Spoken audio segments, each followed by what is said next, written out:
Ууж хурлуулсан хурдан хүлгүүд нь аймаг сум Бүсийн баяр наадамд олон удаа түрүү айраг авсан амжилтаа үнэлүүлж, Ховд аймгийн 29 үеач 2019 оны аймгийн алдарт уяа цолоор шагнагдсан.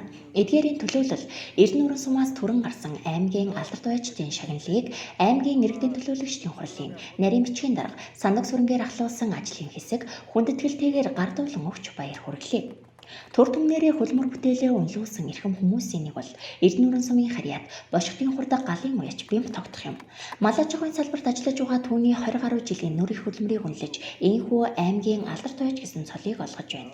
Шинэхэн аймгийн алдарт уяач бэмт тогтох нь зүүн бүсийн аймагуудаас хурдан хүлэг морьд авч адуу сүргийнхээ бүтцийг сайжруулахад анхаарч байгаа бөгөөд нийгмийн хариуцлагынхаа хүрээнд 10 гаруй уяач 6 хүүхдийг дэмжиж хамтран ажиллаж байна. Мөн тэрээр бусдад туршлах хуваалцах замаар морийг зөв идлэх, арчлах, арга аргачлал, өв соёлын хэлхийг түгээн дэлгэрүүлэхийг уриалж ажилтдаг хэмээн ярьж байлаа. Удам дагсан уяач тэрээр 1996 оноос эхлэн хурдан морь уйд сойж уралдуулж байгаа бөгөөд анх 2 дааг уралдуулж байсан бол одоо 10 гаруй хурдан хүлгүүттэй болжээ. Түүний үеж уралдуулсан хурдан хүлгүүд нь ойролцоогоор 100 гаруй уралдаанд оролцсноос аймаг сум бүсийн чанартай 50 гаруй уралдаанд төрүүлж айрагдсан байна.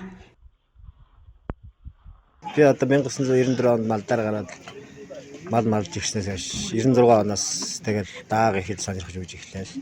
Одоо эдгээр 20 гаруй жил мар хийж байна.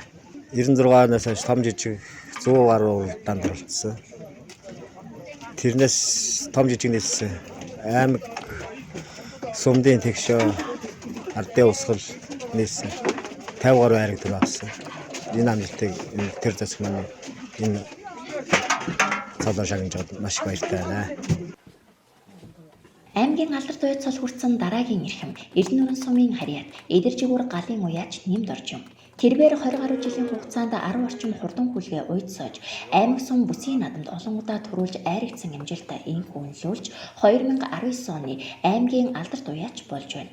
Аймгийн алдарт уяач нэмд орж адан цураг өсгөж үржүүлэх, уйж уралдуулах эрдэм ухаанд ахмадуудаасаа суралцсан өнөөдрийн хүртэл явж байгаагаа энэ үеэр хэлж байлаа.